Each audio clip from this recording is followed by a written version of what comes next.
Game of thrones की दुनिया में बेसिकली एक ऐसा कैरेक्टर है जिसके हाथ में ना तो तलवार रहती है, ना वो कोई इस तरह का कोई डुअल में पार्टिसिपेट करता है, ना किसी को जहर पिलाता है, लेकिन फिर भी जो राजघराने हैं वो उसके आगे झुकने पर मजबूर हो जाते हैं। ये कैरेक्टर है हाई स्पैरो। दुनिया समझती है कि गेम ऑफ थ्रोन्स में सबसे बड़ा विलन या तो सर्सी है या रैमजी है, जॉफरी है, पर एक इंसान है जो सादगी का लबादा पहनता है, नंगे पैर चलता है और शहर के सबसे बड़े पावर स्ट्रक्चर को चैलेंज कर देता है। सीजन 5 में जब टाइविन मर जाता है और किंग्स लैंडिंग में पावर वैक्यूम क्रिएट होता है, वहीं से एक नया चेहरा उभरता है जिसका नाम है हाई स्पैरो। साधु जैसा दिखता है, लेकिन चालें वो कुछ ऐसी चलता है जैसे कोई वेटरन पॉलिटिशियन हो। सर्सी उसका यूज करना चाहती थी, फेथ मिलिटेंट के जरिए अपने दुश्मनों को दबाना चाहती थी, पर हाई स्पैरो ने उसी को कैद कर लिया। वो एक्चुअली सर लॉरस की सेक्सुअल ओरिएंटेशन को लेकर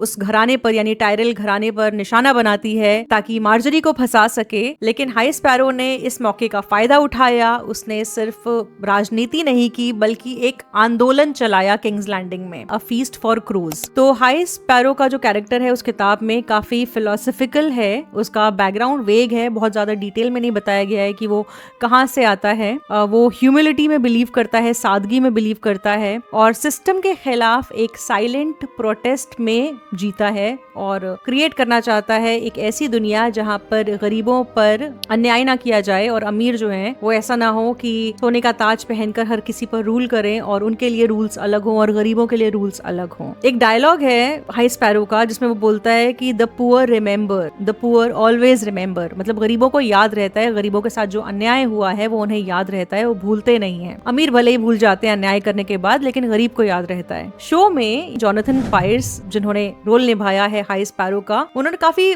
करिस्मेटिक तरीके से पोर्ट्रे किया है इस कैरेक्टर को और वो जब स्माइल करते हैं तो आपको अंदाजा होता है कि इस स्माइल के पीछे कोई ना कोई चाल छुपी हुई है। शो का जो वर्जन है वो एक्टिवली सर्सी को मैनिपुलेट करता है, टॉमन को मैनिपुलेट करता है। सीजन 5 के एपिसोड 3 में एक डायलॉग है जिसमें वो बोलता है कि आप अच्छे कपड़े पहनते हैं, लेकिन अगर मैं आपसे ये पूछूं कि ये कपड़ों के लिए पैसे कहाँ से आए तो आपके पास क्या जवाब होगा। बेसिकली जो रूलर्स हैं उनके पास जो कुछ भी होता है वो जनता का होता है, वो जनता के पैसे पर ऐश करते हैं। तो जो हाई स्पैरो है वो इसी बात को यहाँ पर सामने लेकर आता है अपने रूलर्स के सामने, यानी सर्सी या टॉमन के सामने। जो हाई स्पैरो का कैरेक्टर है वो अगर कोई मास्टर क्लास दे सके तो वो मास्टर क्लास इन कंट्रोल देगा कि किसी को भी कंट्रोल कैसे किया जाता है, बिना चिल्लाए, बिना डराए, सबको कैसे अपना बनाया जा सकता है। फेथ ऑफ 7 की पुरानी पावर्स वो वापस लाना चाहता है जिसमें सर्सी उसकी हेल्प करती है। So the faith militant uprising against house Targaryen, ये हुआ था किंग एनिस द फर्स्ट के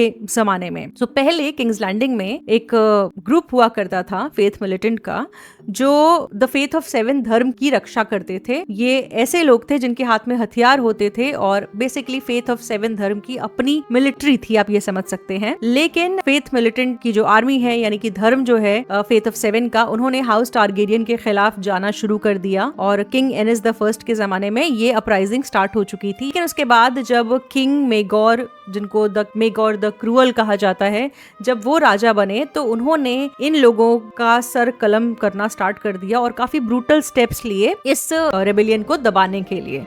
तो मेगोर द क्रूअल जो है उनको ऐसा लगा कि ये जो पावर बढ़ रही है शहर में, किंग्स लैंडिंग में या वेस्टरॉस में धर्म के नाम पर, ये काफी खतरनाक साबित हो सकती है हाउस टारगेरियन के लिए, या आयरन थ्रोन की पावर इसके आगे कमजोर पड़ सकती है। तो उन्होंने इस पूरी की पूरी आर्मी को ही खत्म कर दिया। तो आप उस धर्म को फॉलो तो कर सकते थे लेकिन कोई आर्मी क्रिएट नहीं कर सकते थे उस रिलीजन को आगे बढ़ाने के लिए या बचाने के लिए। लेकिन ये जो नया हाई सेप्टन आया था जिसे हाई स्पैरो कहा जाता है, इसने क्वीन रीजेंट सर्सी को मैनिपुलेट करना स्टार्ट किया और जो मेगोर द क्रूअल का जो लॉ था उसे ओवरटर्न करने के लिए कहा। और फिर जो फेथ मिलिटेंट की आर्मी है वो दोबारा पिक्चर में आ गई और हाई स्पैरो ने एक तरह से जीत हासिल की कई 100 साल के बाद। सो सर्सी और हाई स्पैरो जो है वो एक दूसरे के आमने सामने आ जाते हैं एक वक्त पर। वो कहता है कि वो लोग जो झूठ बोलते हैं उनकी राजशाही कब तक चलेगी।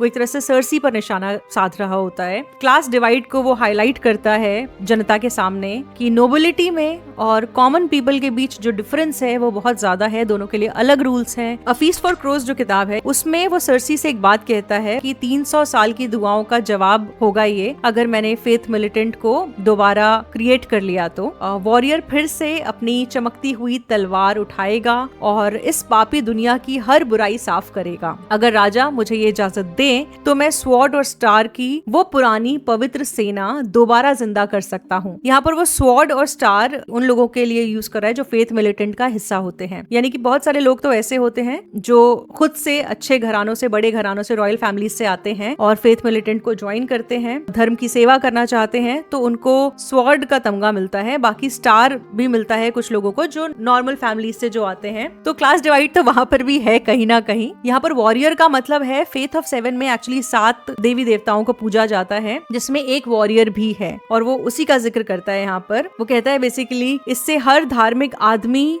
देश का कोना कोना, हर रियासत ये जान जाएगी कि जो टॉमन है वही हमारा असली राजा है। टॉमन को मैनिपुलेट करता है, सर्सी को मैनिपुलेट करता है कि अगर आपको अपनी राजगद्दी बचाए रखनी है और कॉमन पीपल के दिमाग में इस बात को भरना है कि आप ही असली रूलर्स हैं, तो आपको फेथ मिलिटेंट को रिक्रिएट करना चाहिए और धर्म का साथ देना चाहिए। हालांकि एक कैरेक्टर है किताब में, जेना लैनिस्टर, वो टाइविन लैनिस्टर की छोटी बहन है। वो जेमी लैनिस्टर को कहती है इस बारे में कि स्वॉर्ड और स्टार्स जो हैं उन्होंने तो टारगेरियंस तक को परेशान कर दिया था। तो जब टारगेरियंस तक परेशान आ गए थे तो हम भी अगर फेथ मिलिटेंट को दोबारा जिंदा करेंगे या सर्सी जो स्टेप ले रही है वो गलत है।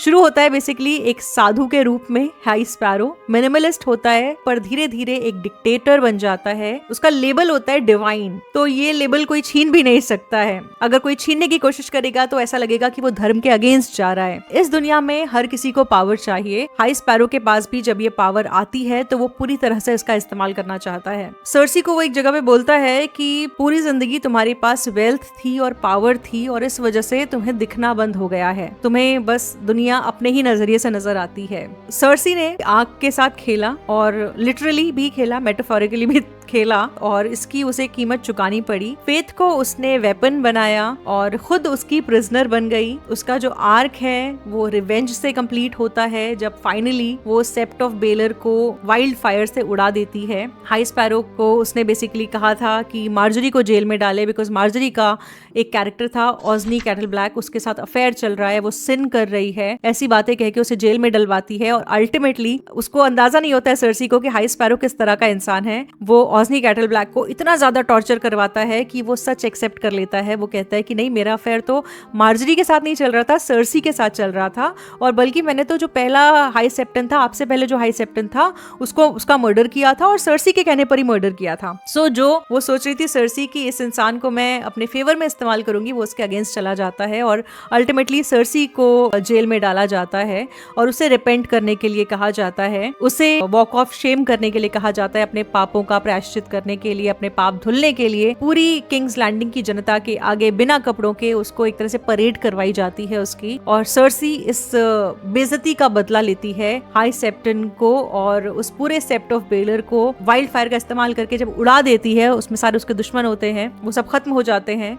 तब सर्सी को लगता है कि मैंने बदला ले लिया है। बोलता भी है हाई सेप्टन स्टार्टिंग में रॉयल घराने के बारे में या सर्सी के बारे में इस तरह से कि अगर तुम लोगों से तुम्हारा गोल्ड छीन लिया जाए तो बचेगा ही क्या, तुम्हारे पास है ही क्या, तुम भी एक आम इंसान हो जिस तरह से बाकी लोग एक आम इंसान हैं। तो क्वीन का सारा ईगो, प्रेस्टीज, प्राइड जमीन पर आ जाता है। शेम शेम शेम ऐसे उसको लगातार बोला जाता है, पूरा एको होता है और काफी हॉन्टिंग मोमेंट बन जाता है ये। सर्सी से हम सब कितनी ही नफरत करते हो, लेकिन लीना हेडी की जो एक्टिंग थी उस शो में, उस पर्टिकुलर सीन में, वो आपको अंदर तक हिला देती है कि यार ये तो गलत हो गया इसके साथ। सीजन 6 के एपिसोड 10 में मार्जरी को रियलाइज हो जाता है कि कुछ तो गड़बड़ है, क्योंकि ट्रायल चल रहा होता है और ये लोग सेप्ट ऑफ बेलर में होते हैं क्योंकि मार्जरी थोड़ी इंटेलिजेंट थी, उसको थोड़ा समझ में आता था कि सर्सी का नेचर कैसा है, तो वो वहाँ पर थोड़ी हेल्पलेस फील करती है जब उसे पता चलता है कि सर्सी एक्चुअली सेप्ट ऑफ बेलर में नहीं आई है अभी तक और यहाँ बाकी सारे लोग हैं वो प्रेजेंट नहीं है। तो उसको अंदाजा हो जाता है कि जरूर यहाँ कुछ गड़बड़ होने वाली है और फिर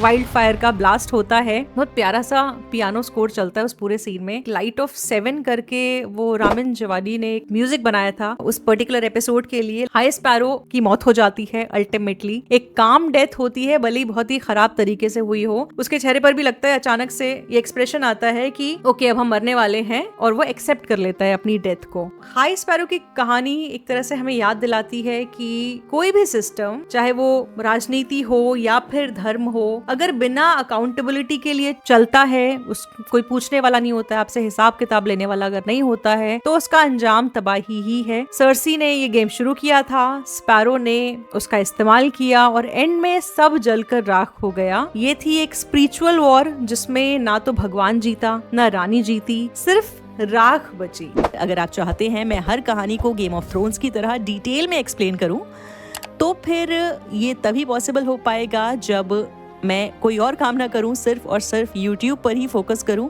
और उसके लिए मुझे आपके फुल सपोर्ट की ज़रूरत पड़ेगी। तो सब्सक्राइब करिए, लाइक करिए, कमेंट्स करिए, अच्छा लगे तो शेयर करिए। वैसे अब वॉच रोज पर मेंबरशिप का भी ऑप्शन अवेलेबल है, बस बता रही हूँ, कोई कंपलसरी नहीं है। वॉच रोज को सपोर्ट करने के लिए आप डिस्क्रिप्शन में दिए गए लिंक को यूज करें। आप जब भी ऑनलाइन शॉपिंग करें, मेरे दिए गए लिंक के जरिए शॉपिंग साइट पर जाएं। आपको ज्यादा कुछ नहीं करना, बस Amazon की वेबसाइट या ऐप को डायरेक्टली ना खोलें, मेरे दिए गए लिंक के जरिए ओपन करें। इस लिंक के थ्रू आप जब भी शॉपिंग करेंगे तो उससे मुझे कमीशन मिलेगा।